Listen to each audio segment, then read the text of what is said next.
Hey,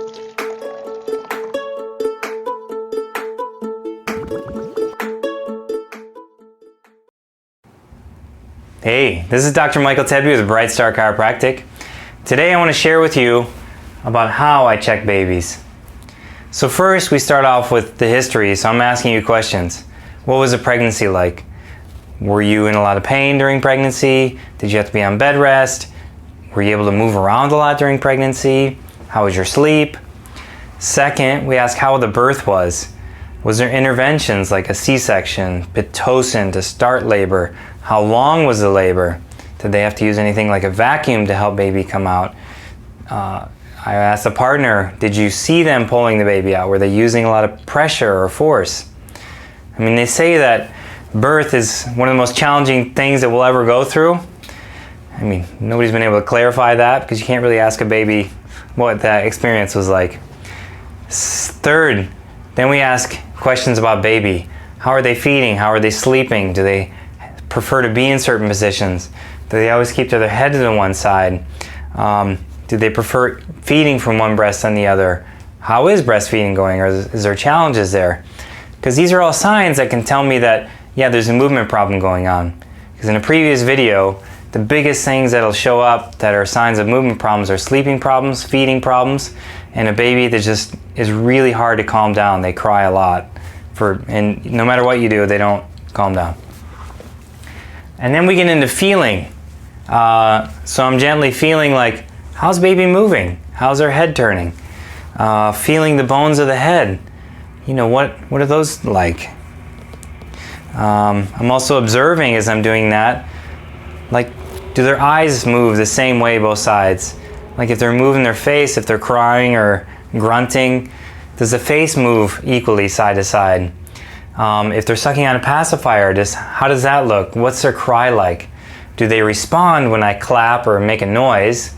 And if I shine a light in their eye, do they respond appropriately to that stimulus?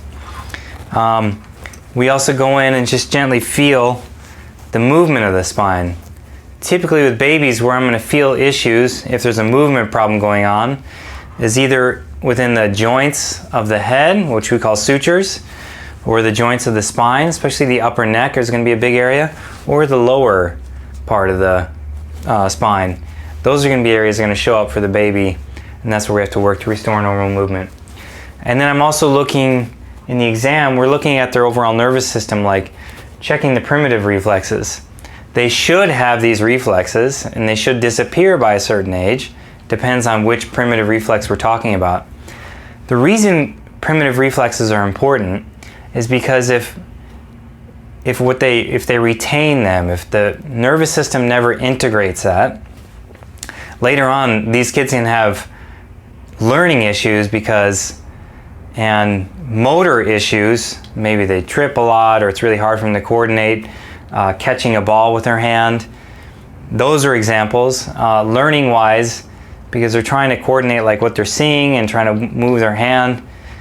There's lots of interesting articles on how these primitive reflexes, if they don't get integrated back into the nervous system, how they will affect us later on in life. In another video, we'll talk about how chiropractic helps the nervous system by putting in the good input, restoring normal movement, puts in good input, and helps the brain organize itself better. Anyways, that's for another video. Postural reflexes, like, you know, if I'm holding the baby, how does their overall tone feel? Are they just like a wet towel? Are they super stiff?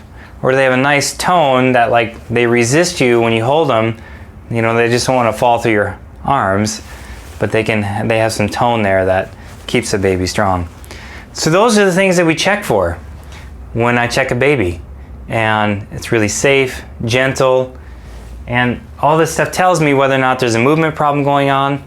And if there's stuff that's showing up that's kind of a red flag, like, oh, there's something weird going on with the nervous system, then we'll make sure to get you to the right person to help with that. But typically a lot of the babies that are coming in, the reason they're coming in and the things that are most helped is better sleep, better feeding, and happier baby. Because these babies that have movement problems, they're crying a lot, they can't calm down easily, they're not good sleepers, and they have some kind of feeding problem. So if your babies experience any of these things, this is how we check them, and it's important that they get checked. Really good for babies.